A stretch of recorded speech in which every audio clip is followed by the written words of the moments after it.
Another one. Back again, baby. Not long. This is a short turnaround for the juice. Oh man, week after week, what are we doing? 2 weeks in a row here? Yeah, man. Looking like some real podcasters. Yeah, I don't know about all that. Yeah, so it's Sunday evening where we are. We just dropped a Tyler Williams episode number 2 for the 2025 season, and start off with a bang with Tyler Williams, like we talked about in our kind of intro to the 2025 season, that we wanted to do some more in-depth kind of breakdown of use our guests to kind of teach us and enlighten us and become better anglers and learn from them. So Tyler was generous, man. Generous.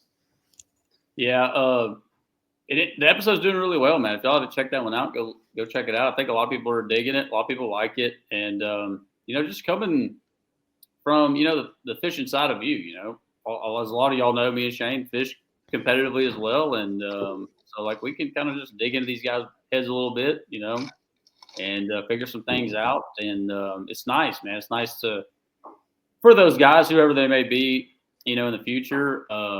What they're willing to share is always appreciated. So, but I feel like in today's time, like if you'd have tried to do this years ago before social media and YouTube and all that, it would probably have been pretty tough. But like in today's world, yeah, man, like everything's kind of out there and exposed, so,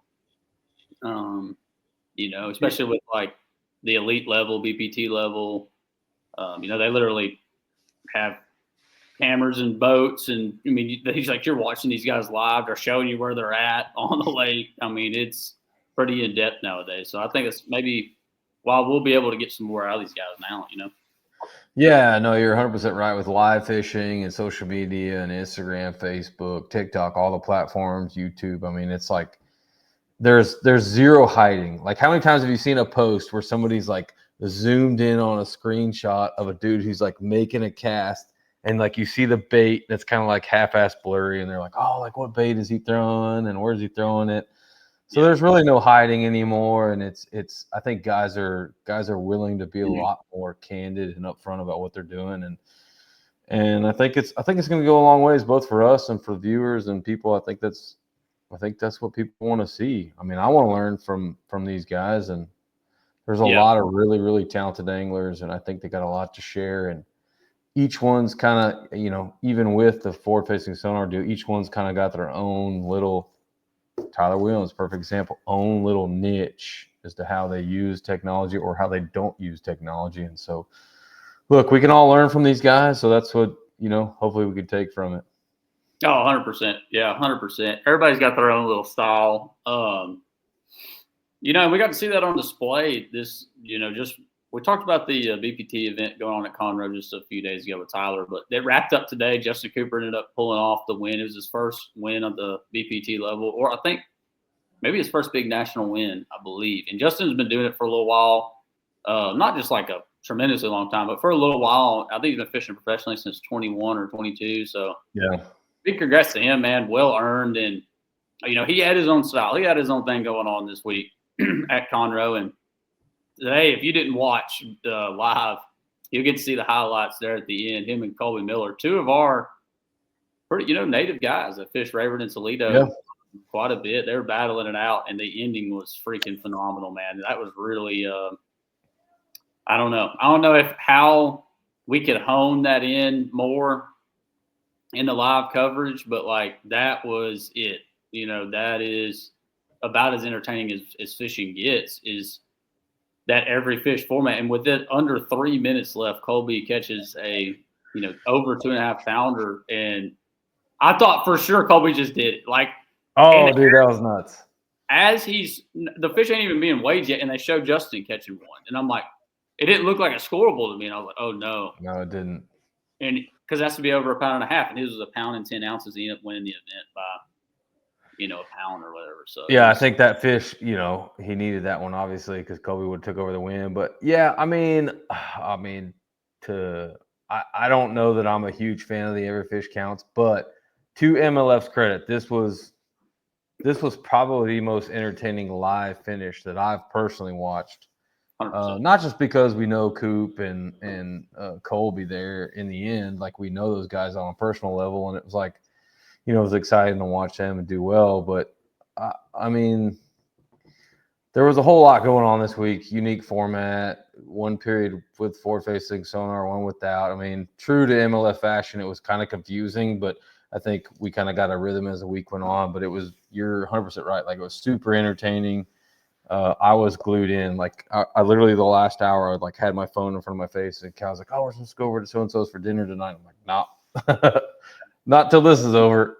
Pretty much the story of the event was the forward-facing sonar period, and then whatever period you used to utilize that, it looked like the first period, everybody that utilized it the first period is the guys that ended up being dominant through the event. But it was about that period and getting right when you could, but also about how good could you catch them the next two periods without it, Yeah. and that's how Justin won. I mean, he put up big weight in the first period, 40-something pounds, I believe. I don't remember, but he doubled that in the next two periods. So, had to win that event, and everyone knew, I knew very early on, it's going to be about how big can you catch them in that period using it, and then it's going to be about how good can you catch them, without, and whoever puts that together is going to win. And that's what Justin did, and Colby did a really good job of it. Jacob Wall did a really good job of it. They were all right there. Nick LeBrun did it through the first 2 days. I mean, he did it, and man, it's crazy. You see a lot of – I knew there's going to be a lot of social media comments about the forward-facing deal. Like, a lot of people like, oh, when they turn it off, they're not catching them as good. Well, it's like, yeah, but, that's kind of like to be expected in a sense. Like, forward-facing sonar is a powerful tool, and it's not like they were just catching a bunch of giants. They were catching good ones mixed in. Yeah. But it is just a way to, find groups of fish or, solos and actually target those fish, because a lot of these guys were catching the non-scoping period with shallow fish, and they're spread out, so it's not as easy or as simple as to, catch them one after another, so it's kind of to be expected. I didn't see that. I didn't find that unexpected or as a surprise. Yeah.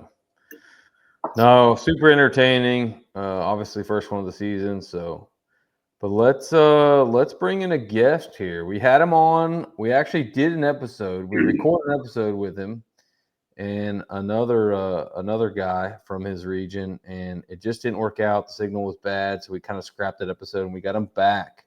We've kind of pushed him on. But he just recently rolled into our neck of the woods and kind of kicked a little ass, and I don't know how we feel about that. I didn't feel good about it, but I had 3 days to do something about it, and I never did. So, what do you do?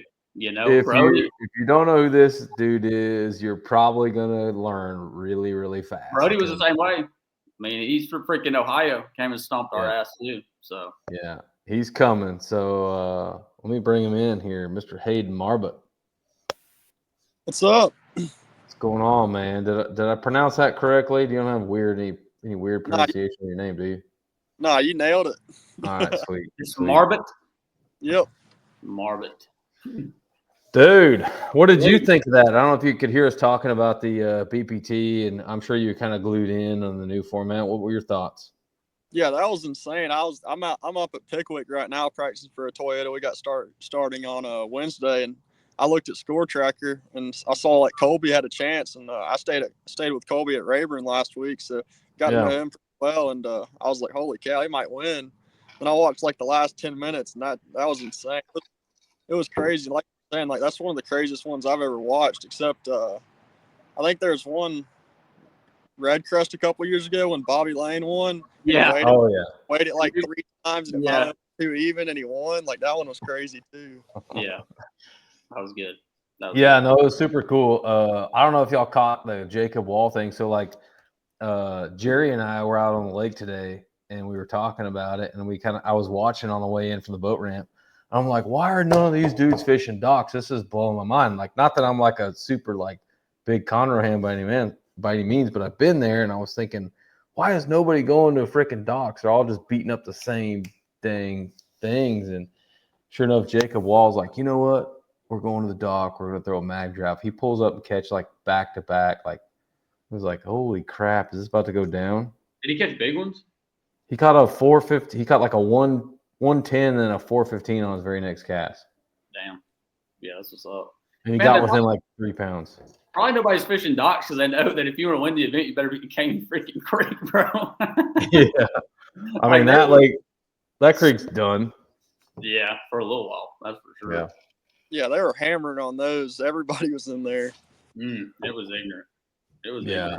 No, Conroe's got a lot of really big fish, and the docks play. And I was just like thinking, why is nobody just doing this? Just, every fish counts. I'd be going down some dock stretches, but it did get to show the versatility of a lot of those guys. Like Jacob Wall, especially, that dude was doing everything, man. Like he was running around, throwing this, throwing that, Carolina rigging a little bit, like throwing a jerk bait, throwing a lipless, and then freaking going to the docks, throwing a mag draft. I mean, that format does bring that out a little bit. So I see kind of what they were, trying to accomplish there. Yeah. Did this week, I think it was an improvement, honestly. It was fun to watch, really. I liked kind of seeing. It was cool I kind of paid attention to this one a lot just because got Red Crest coming up and it's one period with a scope, and like I just wanted to see how those guys attacked it and everything like that because they're all new to it too. They don't have any experience with it, so it was cool to kind of see some guys stumble the first day and not really catch on, the morning bite and stuff like that, and try to use it later. And then like Alton Jones, like he was like the only guy that had it in the second period, and it served him well yesterday. And then so it's just cool. It's kind of cool to watch and see how they kind of attack that. Yeah. Yeah. So let's back up and break that down, actually. So you just, so you're fishing Red Crest this year, and that's because of your Toyota Championship win on a Wheeler this year, correct? Yep. Or last year, I should say. Yep. So I don't know. I haven't paid enough attention, but so the Red Crest is going to be a similar format, right? 1 period with, 2 periods without? Yep. Oh, yeah. All right. Okay. Where's it at? It's at Guntersville. Oh, wow. Oh, geez. So I bet you're really upset about that too. I'm pretty fired up. Okay, let's pause right here. Let's back him up to the beginning here. Let's get a little history lesson on Mr. Marbut himself here. So you've got two big wins under your belt on the MLF side, right? Toyota Series on Guntersville, correct? Yep. Yeah, big shocker there. Yeah. And then most recently, you just won the Toyota Series Championship on Wheeler. Yeah, pretty crazy. Were those in the same year? They were both in the same year? Yeah. Guntersville was February, and championship was in November. And you're running a Phoenix. Yep. That's 70 G's. No big deal. Yeah, definitely helped. I bought a Phoenix just to fish. Like last year was my first year fishing the Toyotas. I've just been fishing high school and college stuff, and I bought a Phoenix before I sold my last boat. And my dad called me and he was like, "You're an idiot. Like, you're such an idiot. You're gonna go broke. All this." He's like, "How do you expect to pay for that and all this?" I was like, "I don't know, but if I'm fishing the Toyotas, I want a Phoenix just in case I win one." And then it all just kind of worked out. It was funny. Jeez. So, all right, let's start there. I know you've done the math. Taxes are coming up. How much did you win 2024? I don't know. I've still got like 1099s and stuff coming in, but I mean, like, I guess 235 at the championship and 100 at Guntersville, and then I don't know, maybe 30 or I don't know exactly. Probably maybe like around 350, maybe. Sprinkling a little extra. How did Guntersville pay 100,000? Like the Toyota Series win without a Phoenix paid 65,000. 260 boats, full field. Wow. Dude, they're kicking our ass over there, man. Like, they're showing up. Texas has quit showing up. Alabama still shows up. The Central's are the deal. Somebody was Rayburn last week. That blew my mind. Like, I thought people would want to come out there and fish. That was the whole reason I signed up. I was like, it'd be a good opportunity to get experience, and like, it's a badass lake. I was like, I'm sure a bunch of guys will come over there. And I showed up. There's like 116 boats or something. It's so bad over here, man. Last year's first event, the first Toyota last year, wasn't a huge turnout either. I mean, it was better than that, but it wasn't a huge turnout either. But the Central Division Toyotas are definitely there. Oh, yeah. No, there's always, I mean, there's always around 200 most of them, and then you hit one of the lakes right, like Guntersville last year in February, just a popular time of year. You get 260, and then I think this one at Pickwick this week's got around 200, and I'm sure Guntersville second week of May later on this year, prime offshore fishing will probably be up there 200 plus as well. Yeah, and Pickwick should be a really good event, bro. Like the weights I've been seeing over there are freaking ignorant, bro. Like stupid. I think it's gonna take some serious weight. Dude, it's been ignorant. Like I've been seeing guys over there weighing in 27, 28 pounds getting like 5th and 6th. I'm like, uh-oh. Pickwick. There was like a 16 boat little winter trail tournament yesterday. Third place, 29.96 or something. Like 9.75. That's crazy. Sounds like Toledo Bend right now. Jesus Christ, that's insane. That place is popping off too. I wanted to stop there on the way home last week, but I just didn't have time. Oh yeah, if you like Rayburn, Toledo Bend, quite frankly, shits on Rayburn. Like it's not even close, bro. It's different, but it's the same. There's obviously a lot more timber, but the average quality of fish is just that much better. Like your average filler fish is a 4 to 5 pounder. Mm-hmm. Yeah, that's sick. Yeah. No, it's just got a lot more targets, a lot more fish than Rayburn. Like, what do you expect? Not to go too deep off into Pickwick, but I'm excited for that event. If we didn't have an event here at Rayburn, I was going to go. I was literally going to go. Pickwick's awesome. I was going to go and stay with Chad Mrazek in his little camp. He's like, I got an extra bedroom. You can stay with me. And I'm like, shit, I might do it. And then I realized that like it's literally conflicts with Team Trail. But that one should be pretty ignorant. Like, what are you expecting in that one? Like, because I can't get a gauge, bro. Like the few videos I've seen and results I've seen for Pickwick, and I don't keep up with Pickwick just a ton, but I did start to keep up with it, thinking I might go over there. Like, hey, what do the weights look like? And what should I expect for my buddies like Chad and then fishing it? And I was like, oh my God, like I don't even know what to think. Like I don't know if 25 a day is gonna do you. I don't think that's gonna do it. Like no, like I honestly don't think. It's so weird saying, like I don't know why Pickwick's getting so good right now, like the last year or two. Because I mean, I feel like a couple of years ago when I'd come out here, it was a grind to catch 20 pounds. Like it was tough to catch 20 pounds, and now like I don't know. There's just so many more 4 and 5 pounders, and then the smallmouth. I mean, and that's also with like the evolution of live scope as well. We're getting to fish for a lot more of these smallmouth. Kind of like the same deal with Kentucky Lake, where you're seeing all smallmouth that they didn't just get all 5 pounds overnight. They've been in there for a couple of years now. We're just kind of just now catching on and evolving to it. But I think 25 pounds would not get it done. Like I honestly wouldn't be surprised if there's 10, 25 pound bags the first day. Just with the guys that are in this tournament, there's so many really good Tennessee River fishermen. You got a ton of college guys. A bunch of my buddies from the University of North Alabama bass team are fishing it, and they're all freaking sticks out here. Just really good Tennessee River fishermen. You got locals and then people just jumping in. You got like at the house right now, I'm staying with Logan Parks, Emil, and Paul Marks, and like you got elite guys hopping in. Like there's a ton of really good fishermen. So there's no doubt. Like it's gonna go down. It's gonna go down.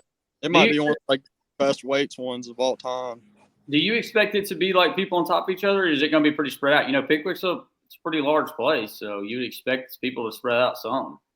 Yeah, I mean it's big enough to where I think it'll spread out, but I also think like there'll be other guys in your areas, and I don't know how this place will hold up with the pressure. Like I just hadn't fished out here enough the last couple of years to really know like the population of fishing here and how stuff reloads. So it'll be interesting, after the next 2 days of practice. I fished some yesterday and then a full day today. It'll be interesting to see how the pressure starts to affect it the next couple of days. And because, I mean, obviously I'm sure a lot of guys are catching, just ones around bait or isolated structure fish. And like, it'll be interesting to see kind of how the pressure messes with them. Yeah. And obviously they've been getting a little pressure. I mean, I'm not even in the event. I'm excited just to see how that one goes. Cause all these fish just look so retarded, so blown up. I saw one video, a guy had a freaking 5 pound largemouth, a 5 pound smallmouth, and a 5 pound spot all in his bag. And I was like, and they just look retarded. I mean, they just are blown up.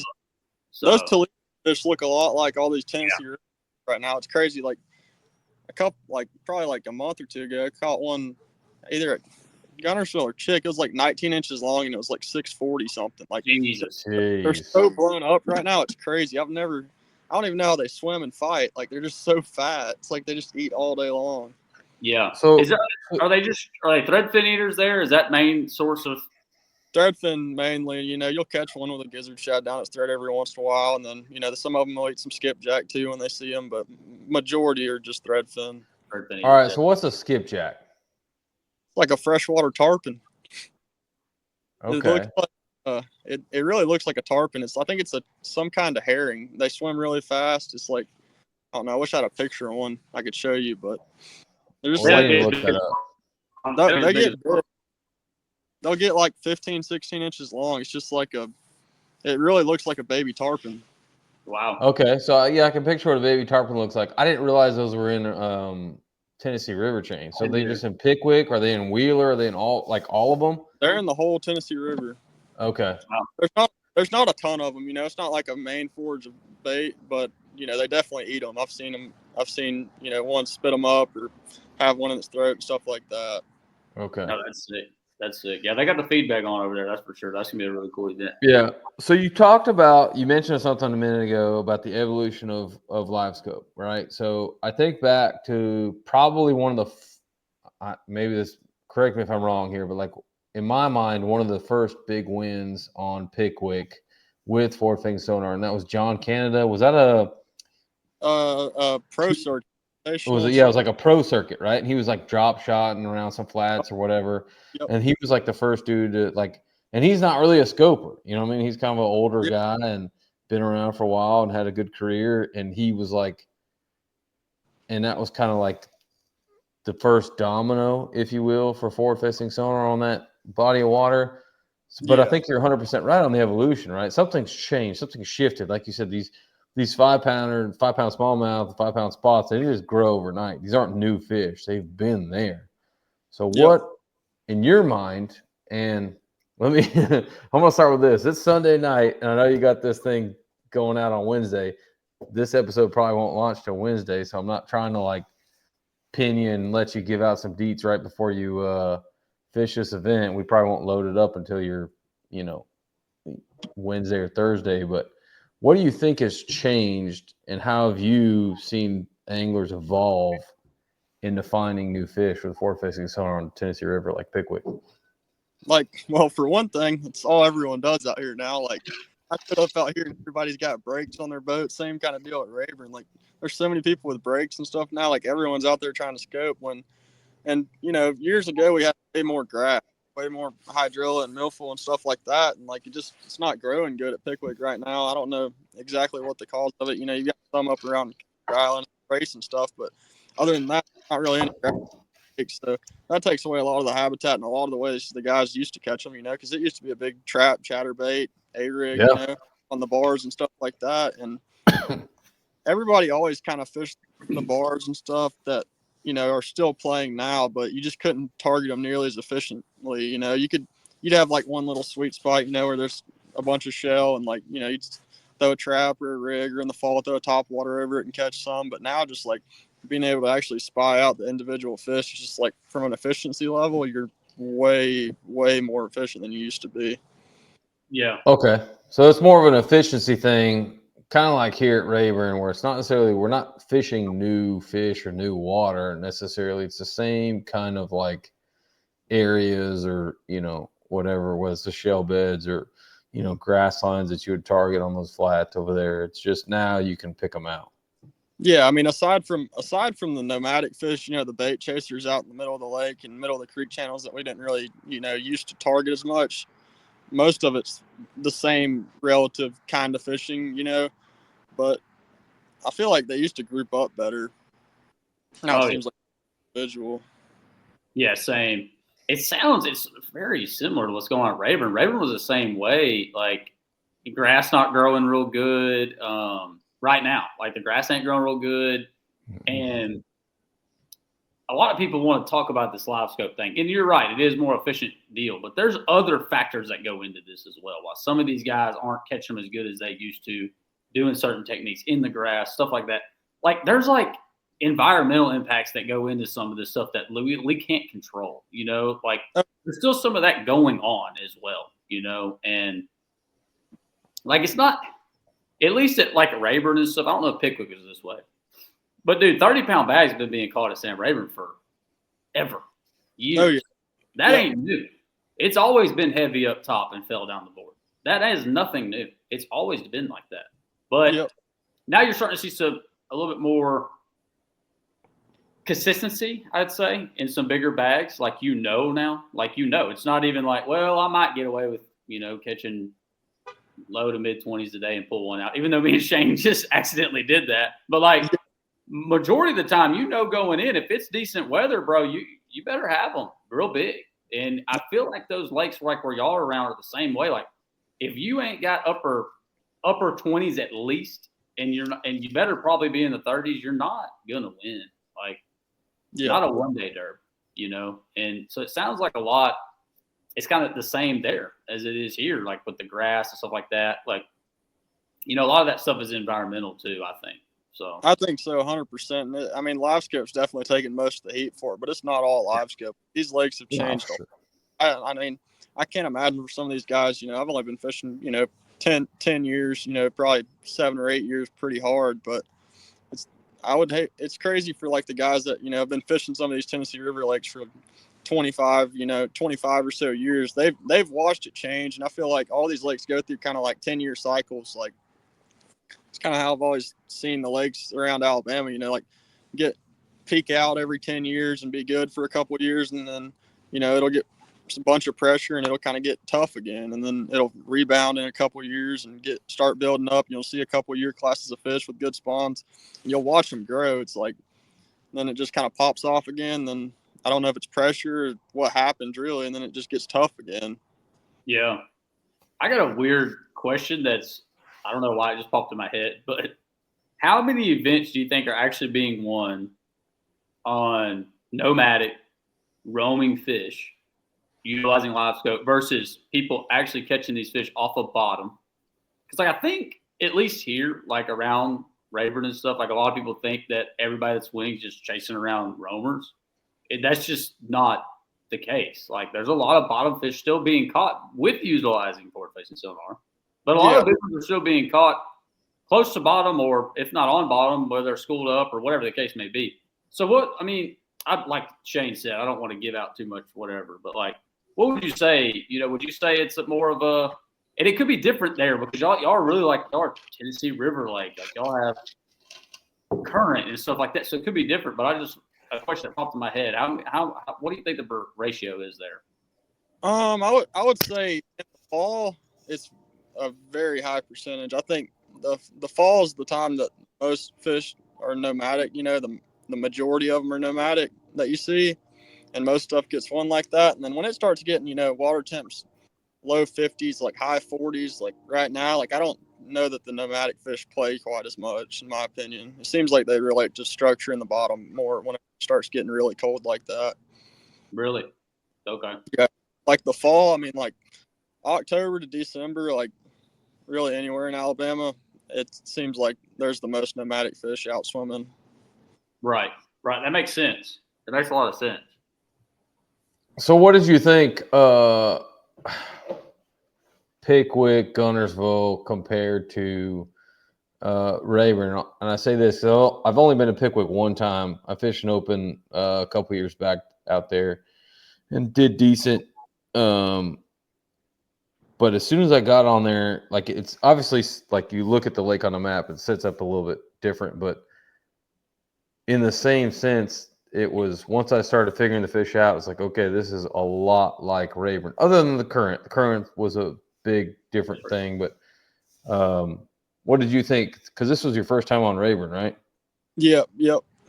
Yeah. So did Rayburn kind of like snap to you in that way? Were you able to kind of snap to it quick because of you saw some similarities, or were you just kind of stumbled on something and, like you said, locked in? Yeah. So, I mean, Wyatt knows, like, practice was super windy and super cold. Like, it was hard for me to, and like I practiced, I guess, 3 days, and it was the first day of practice right when I got out there, I just like pulled into a drain, caught like a 6-pounder. I was like, oh, this place is sick. You know, like first 10 minutes, I was like, they're everywhere. I was like, I'm vibing with this place. I go and run around the rest of the day. I catch like 4 2-pounders. I had like a 6-pounder and some 2-pounders. I probably had like 12 or 13 pounds with a 6. I was like, all right, this place isn't great. Next day, it's like stuff and the wind's ripping. I just go to like a completely different section of the lake, and like I couldn't scan and like break the lake down quite as much as I wanted to, because every time I'd sit down out there, they'd be coming over the front. Yeah. And then like the last day of practice, I didn't catch much, you know. So like it definitely has similarities, and I felt comfortable fishing out there. And I honestly, like throughout the tournament, I just kind of went fishing. I like in practice, I found like a couple of drains of timber and stuff like that, and like that's really like the only ways I was getting bit. And then I kind of hunkered down in like the one drain the first morning where I caught that 6-pounder, because like at blast off, like the last 2 days of practice, I think I caught like 2 bass both days. So at blast off, I was like, I don't even know where I'm going. I was like, I guess I'll just go where I caught the one the first 10 minutes I was here. And I pulled in there and caught like 20 pounds or 22 pounds by 9 o'clock. And I was like, well, I don't know what to do now because I have nothing else. I kind of went fishing, I scanned and looked, and I ended up culling and catching like two more and culled up to 25 or whatever I had. And so it was cool, but I don't know. I didn't get to enjoy Rayburn as much as I wanted to. I'd like to come back and spend some more time out there and really break it down more. I just kind of hunkered down in one area the first 2 days, and like half the day the last day, and then the last day I hunkered down in the area, my main area, the whole time, really, just because the wind was blowing, and I was like, I don't know anything else about this place, so I'm just gonna fish in here all day. Like, I'm getting paid. I made the final day. I literally thought I was gonna have 10 pounds a day or 8 pounds a day, so I was pretty happy with it. Yeah, for sure. I mean, I was literally thinking that those 3 days, like, before those 3 days, I was like, I'm not going out there in that crap. Like, I'm just gonna go fishing, and then I started feeling guilty every day, and I'm like, crap, I need to get out there, man. I need to get out there. And then when I got out there, I'm like, why am I out here? Like, you couldn't do anything, bro. It was the most miserable 3 days of fishing probably that I've ever been a part of. Like, blowing, like the final day of practice was like 17 or 18 degrees when you launched your boat. Like, it's insane. It was. I mean, your guides were icing up till 10 o'clock in the morning. Like, my motor wasn't even peeing for like the first 20 minutes. I put it in the water, let it sit there and thaw out and stuff because it was all frozen. Like, I trimmed it down and blew all the water out of it and everything. I still couldn't get it to pee. Like, everything was frozen. I had like my boat was frozen to the trailer. It was miserable, honestly. It was one of the most mentally challenging practices ever, just because like I was staying with Colby and he was like, I'm not going. I was like, dude, I have to go. Like, I don't know anything about this. Go out. Like, I'm either gonna go throw an A-rig down the dam all day if I don't go practice, because I don't know anything about this place. So I went every day, and it was brutal. And I'd like the second day of practice when we got that snow that night, or I guess the second day or 2 days before the tournament, the day it snowed, like I saw like 3 boats out on the lake all day. Like, I didn't see anyone. There was no one out there. No, nobody wanted none of that. Nobody wanted none of that.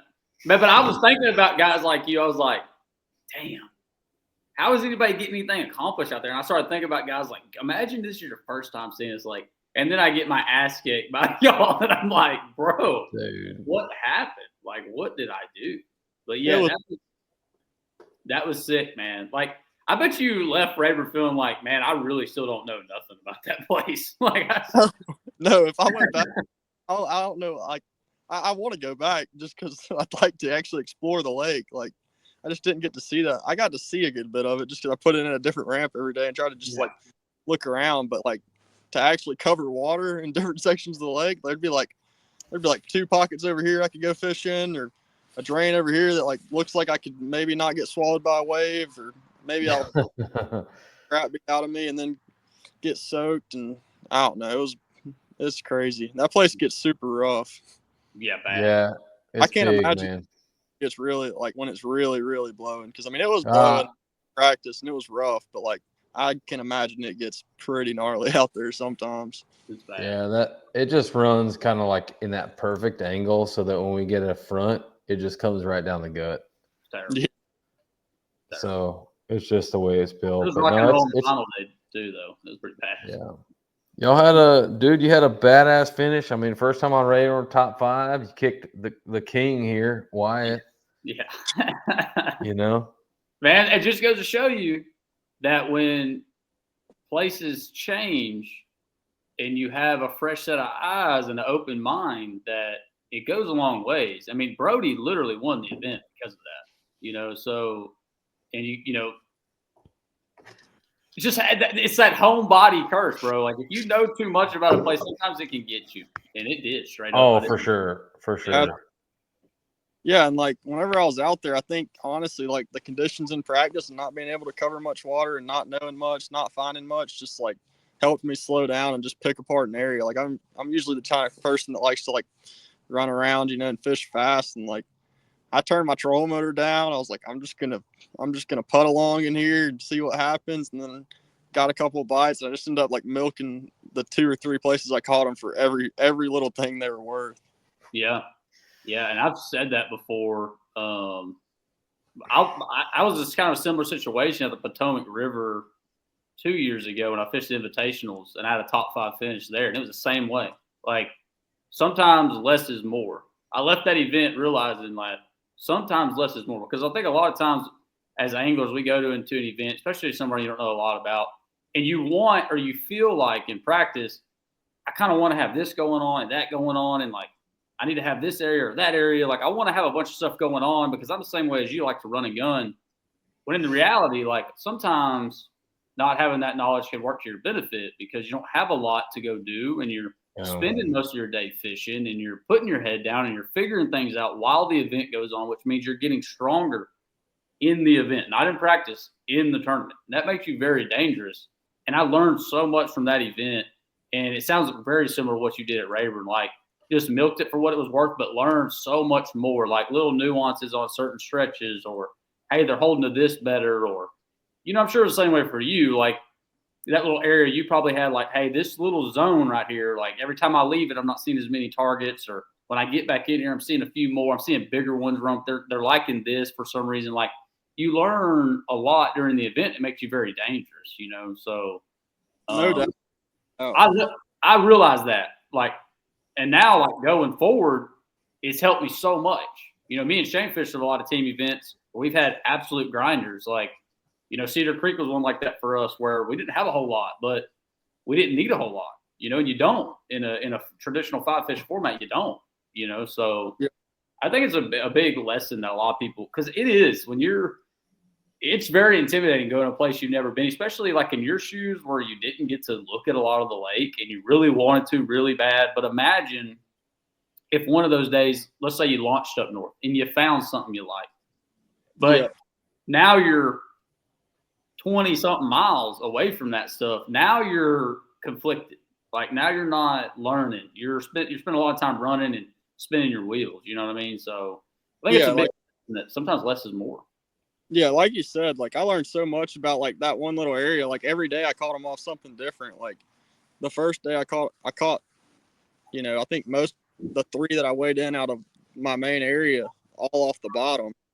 Like, and then the second day I caught them all like suspended on the timber. And then the last day, the bait kind of pushed in the mouth of that drain, and I caught them all like at the mouth of the drain, over 40 foot of water suspended on bait. So like, I just like convinced myself, I was like, these fish are somewhere. Like I saw more of them yesterday. I just got to figure out what they're doing today. So kind of break it down day by day rather than, have a bunch of preconceived notions on a place you go to all the time.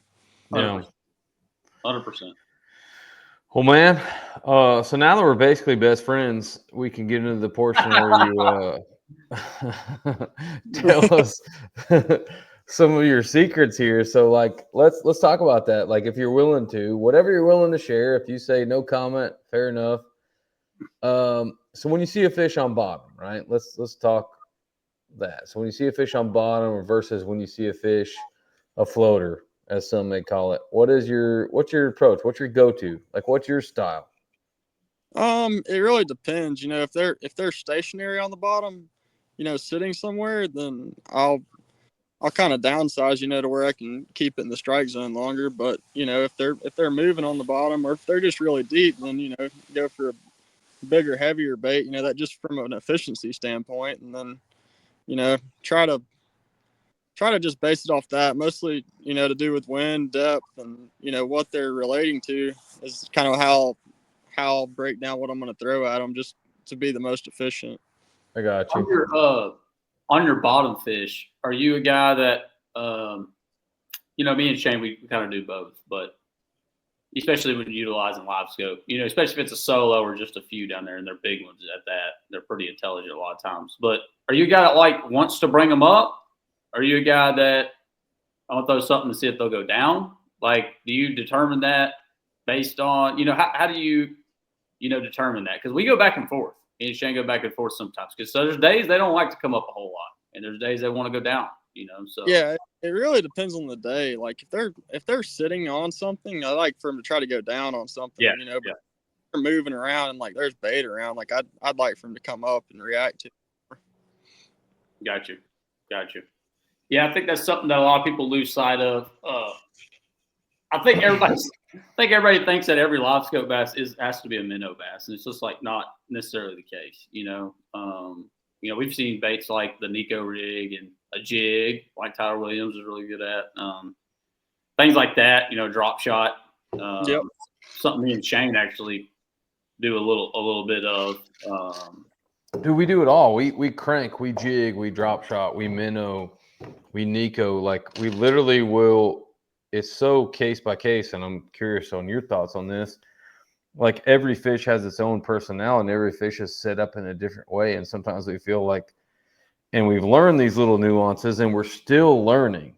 And I guess that's where, and I don't want to open up this whole can of worms about forward-facing sonar being just point and shoot, super easy, whatever. I don't want to get in that argument, but it is so situational that every fish, literally every fish is different. We'll see a fish on forward and be like, oh, no, don't throw this to that. We need to throw this. That fish is set up to throw this or that, or, and it's really more of a gut instinct more than it is an absolute knowing. So yeah, that's definitely gut. And it's gut and confidence. And then sometimes I don't know, I feel like sometimes you just look at one, you're like, that one's going to bite or that one's not going to bite sometimes. Yeah. And then sometimes, you might keep one rod in your hand all day and you don't care if that one looks at it or not, just because you're trying to be as efficient as possible and cover a bunch of water and put it in front of as many as you can. And there's some days where, you might, obviously your first cast is always the most important and the most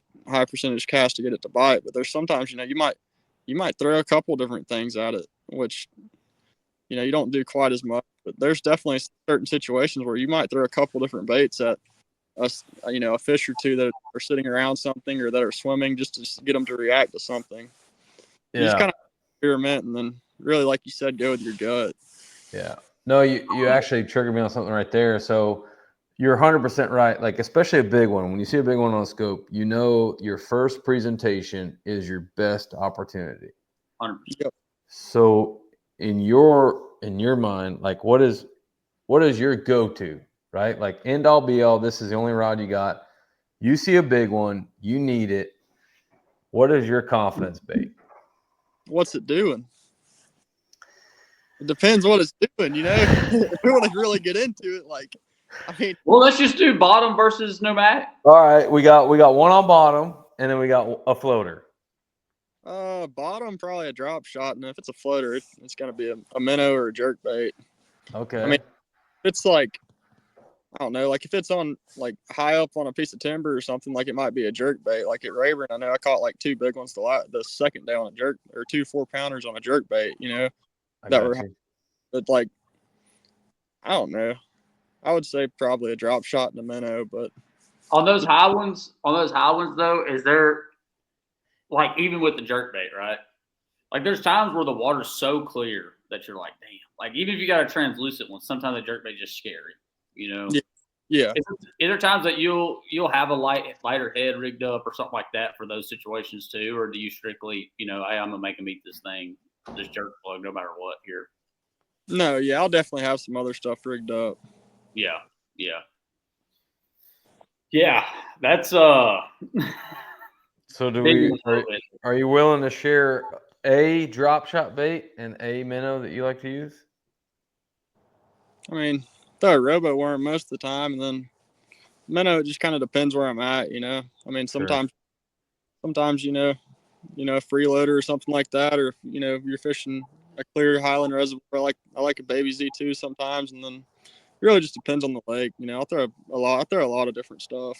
I got you. I got you.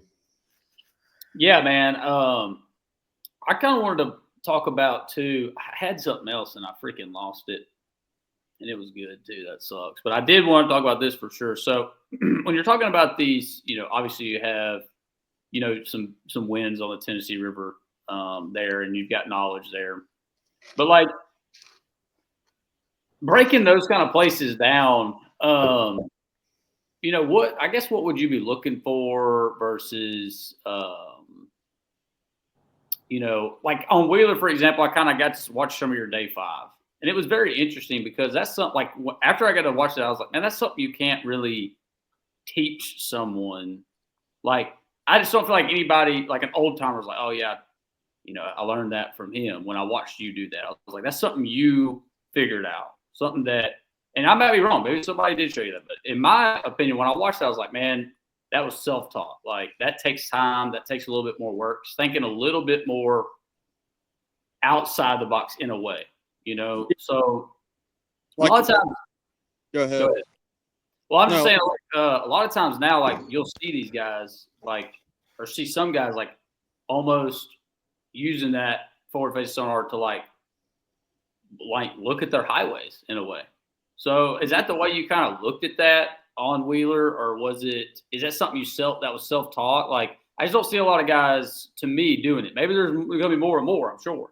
But no, that's like, I feel like everyone, they want to put everybody in one live scope bubble, but I don't know any two people that scope the same and think right. like thinks the same. Like for me at Wheeler, it was all just about high percentage areas. I was fishing literally the most obvious places on the lake, like the biggest points, the biggest channel swings, the places where the current slams, like the most obvious places on the lake, just because I was like, that's got to have a large population of fish on it. And I was just fishing as many of those as fast as I could all day. Like at Wheeler, I mean, I covered probably 15 miles on the trolling motor a day. I stayed going over 3 miles an hour all day, foot on the trolling motor on 10, just looking for ones that, were hungry. And, if it didn't bite, I'd keep rolling. Like, I didn't care. Like, I was like, it's a high percentage area. There's going to be big ones here at some point. And, I just ran as many of the highest percentage places on the lake as I could, and it just worked out. Have you noticed that on the TVAs though? Like, can you repeat that, or is that, like you said? I know you said in the fall it's more of a nomadic kind of deal, like roamers and stuff. But can you repeat that? Like, maybe not even just those TVAs, like in general. Like, yeah, I think you definitely can a lot of places. I mean, it's just like, I'm sure it's the same way out there, but like on the Tennessee River, the community holes, like offshore places, they're the best holes in the lake for a reason. Granted, the most pressure and they're not as good as they once were, but those bass get there for a reason, and there's always big ones there. You might not ever be able to trick them, but there's always big ones on every community hole. It's just like knowing angles and how to make them bite, and, throwing something different, and like that's just kind of the same kind of deal. Which it wasn't, they weren't sitting on one ledge or one shelf like hard spot or anything like that, but it was just running places that historically just make sense for wintertime fishing. Just like, I don't know, I feel like, when the A-rig first came out, they were fishing a lot of that same kind of stuff, just obvious places, bridges, stuff like that. And then That's just what I did at Wheeler. Bridges, channel swings, and stuff like that were really big when the A-rig came out. And those big fish were, they wrecked them off those places that everybody, would pull up to a bridge and crank it and throw one bait or whatever. And the A-rig came out, and they were just able to trick those bigger ones into biting. This is the same kind of deal, just fishing high percentage areas like pinch points and swings and stuff like that. How deep of water was that? Were you over at Wheeler? I mean, I would catch some, like, the boat would be sitting in, 15 or 20 sometimes, and sometimes I'd be sitting over 40. It just depended on the spot. Like some places were creek channel swings, some places were just points, where I'd troll up it and it'd get shallower as it went, and then some places were main river channel swings where it was super deep. It really depended. Like there was no like magical depth range or anything like that. It was just the most obvious high percentage places I could find. It was kind of that way. Did you fish the Toyota Series Championship at Table Rock or no? No, last year was the first Toyotas I ever fished. That one was pretty similar. Like a lot of guys were catching them on the main drag there, like deep, like really deep. Now the fish weren't deep, but the water you were sitting over was really deep. You know, Yeah. I mean they were suspended way up in the water column, eating bait and stuff, obviously. But that was kind of a thing there, and I feel like that's something that maybe we've always known about. Maybe, you know, I can't remember thinking that about just kind of where I grew up and stuff. I never. You know, because we fished more without live scope than we have, right? So, like, I've never really thought like there was fish out there I couldn't catch. Maybe I just didn't know any better at the time, you know, being younger and stuff. But like, shoot, I didn't either. I thought they all just sat there with their mouth closed while I pitched my jig down the bank. yeah, like, but that is something that live scope definitely has exposed, probably more than anything, you know. Showed us how little. Yeah, exactly. And just how deep these jokers will not necessarily be on bottom. There is times where they really will be really deep on bottom, but like how much water they will suspend over, you know, like at Rayburn in Toledo, we have creek channels and stuff like that. We have our main river channels as well that are extremely deep out in the middle of the lake and stuff. And they'll suspend over that stuff, you know, and sometimes they're suspended when there's not even bait out there in the channels and stuff. So it's definitely different. Like, what you thought about how they think, like trying to get inside the mind of them in a way, like it's not always right. You know, it's not, we've been wrong for a little while. And sometimes they do stuff that I really don't understand why they're doing it. I'm like, why are they comfortable here?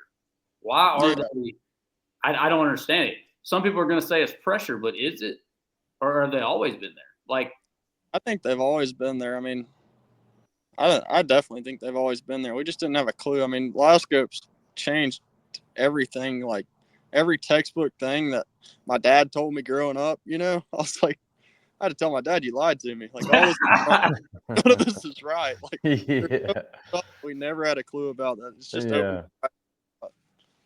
yeah, it has. It's been a huge eye opener, big learning tool. No, for sure. Well, man, what are your hopes and aspirations and dreams and goals? Where are you headed?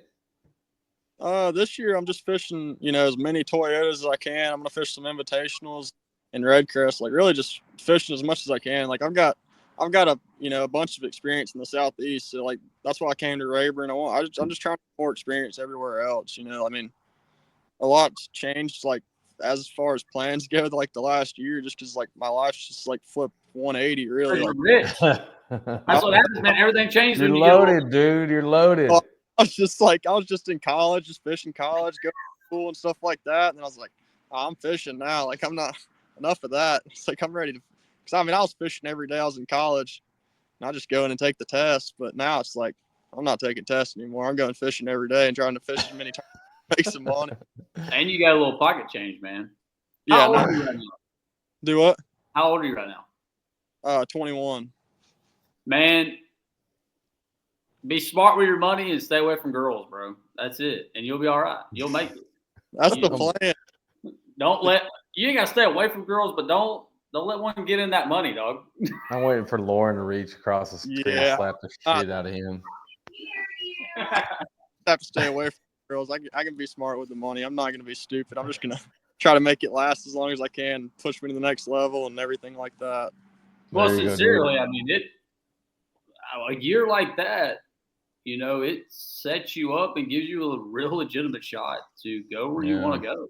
I mean, dude, you're a clear talent that like that's not going to be the end of your winnings. So yeah. So what do you? So like that's what I was getting at is like, so what do you want to do? You want to fish professionally? I'm assuming you leaning towards MLF, BPT route, or you a hardcore Bassmaster guy, or just not really sure yet, just trying to feel it out? I mean, honestly, like my dream's just to fish. Like if I can fish for a living, I don't care where it's at. Like if that's what I can do for a living, then I'm not going to complain about it either way. Yeah. Amen. That's I like that. Do you see yourself?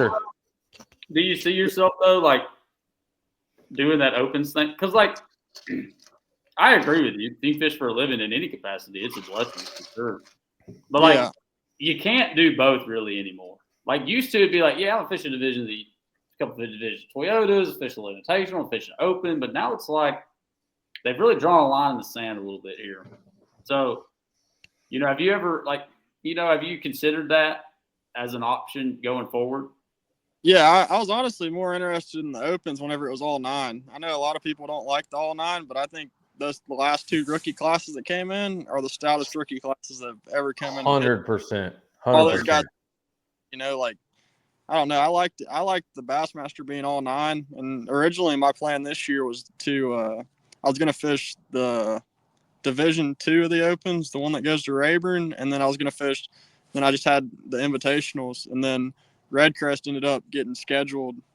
That was my plan up until the Toyota Championship. I was gonna fish the Invitationals, and I was gonna fish a division of the Opens, and then Redcrest ended up being like during that third Open, so it was either ditch the Invitationals and the Toyotas and just go all in on the Opens, or I could fish just fish all MLF again. And I was like, shoot, it was good to me, and I love the Toyota series, and I really want to get more experience before I try to go to the Opens or anything like that. So just I don't know, just kind of playing it by ear. I'm just not trying to rush anything, just fishing. Yeah, I feel that. Makes sense, dude. I like it. Yep. Well, you got anything? I can't think of anything else, man. We dove into so much.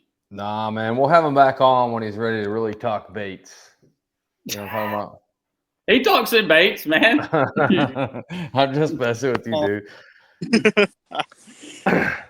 No, that was good, man. We appreciate it. No, that was a great episode, dude. You gave a lot of knowledge there, and I think you're on a fast track to stardom. So we're gonna keep you on our radar, and don't forget about the little people over here. Shoot, come on now. I stay keeping up with y'all. I was worried going off driving to Rayburn. Yeah. Well, I was really worried when I saw 20 pounds or 21 or whatever y'all had one the weekend I was coming out there. I was like, well, this place really sucks. Dude, we never in a million. I guarantee you, if you go back in the history of Rayburn and look at when the last time a big team tournament was won with 21 pounds, it's been a long time, dude. It's been a while. We got fortunate in that one. Easy. I know y'all really were lucky.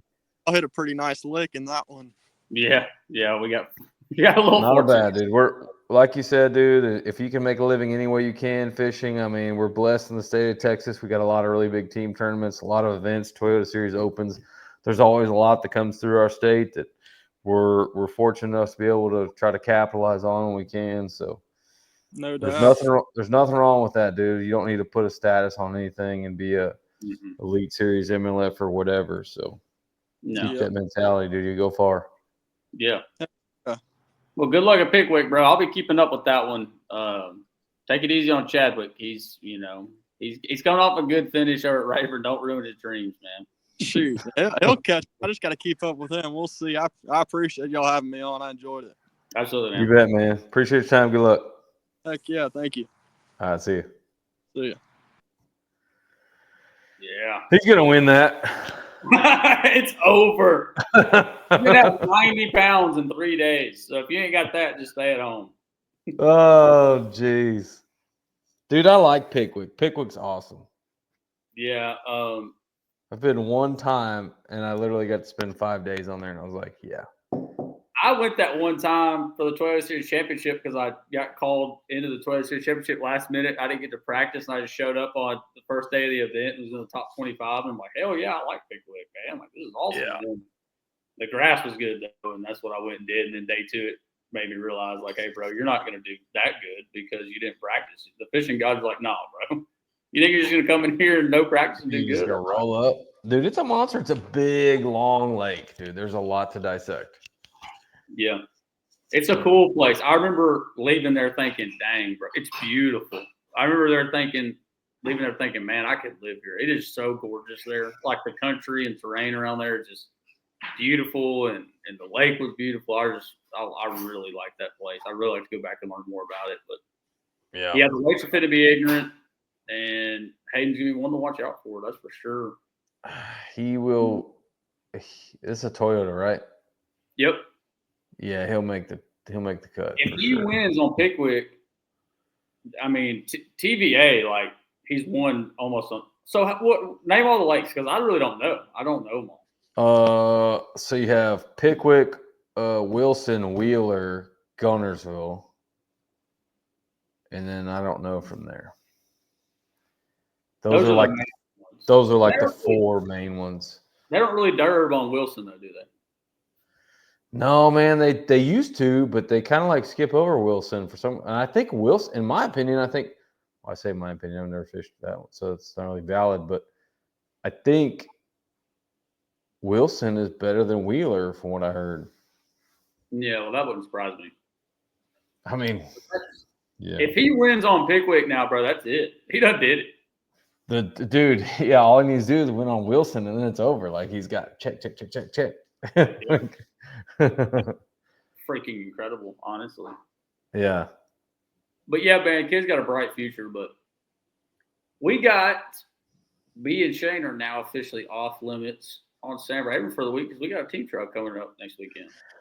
Yep, the second big team tournament of the season, and we are now in February. Officially, it's February 2nd when we recorded this, so we'll probably post this in a couple days whenever I get around to it. Things are changing. Massive changes. Texas changes so fast. I think the whole country does. First of all, we got a lot of variables. Totally different tournament than Bass Champs. Bass Champs, the lake was 1.5 feet high. We're already almost down to full pool. I'd imagine the way they're drawing it down is going to be pool or below. But come tournament season, we've had a very hard cold front, like we talked about in the year Toyota Series, where there was snow and ice and 16 degrees, and water temps were plummeted to the upper 40s. Now we're upper 70s, low 60s all week. It got week. hot the past 2 days. Like at one point, I was total opposite. It's kind of hot out here, and I love it. I hope it stays like this the rest of the year. I don't want to deal with the other thing that we had to do in the Toyota. That was miserable. Nah, man, I'm done with winter. I'm over winter. Bro, it was like, God, it felt like spring the past 2 days. I was like, God, they're spawning. They're up there, man. I just got to go look for a few on beds. Like, they're up there right now. Yeah. No, I'm done with winter. But do not fool yourself. Everybody thinks March and April. I don't want to give away too much here, but there will be some massive movement and shifts in fish movement and positioning this week. I mean, February, if you get a warming trend in February, huge changes. I've already seen it. I've already seen it firsthand. Oh, it changes so fast it'll make your head spin.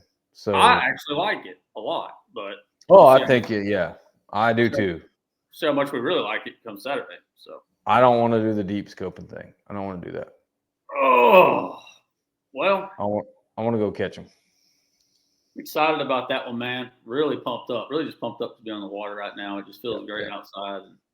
It's a good time of the year. People are busting them all over the freaking place. Pickwick's fixing to show out. We'll see that. And then hopefully Sam Rayburn shows out a little bit. Typically, though, as you get closer to the spawn, like not really right now, but when we start getting into about mid-March, late March, you'll actually see the weights dip. When they get spread out, when some are spawning, some are pre-spawn, some are post-spawn, they kind of get spread out. So the consistency will be better down the board, though. We caught our 39 in March, so early March. I don't remember when it was. Very early March. Let's do that next weekend. Yeah, that would be ignorant. That'd be ignorant. I'm down for it though.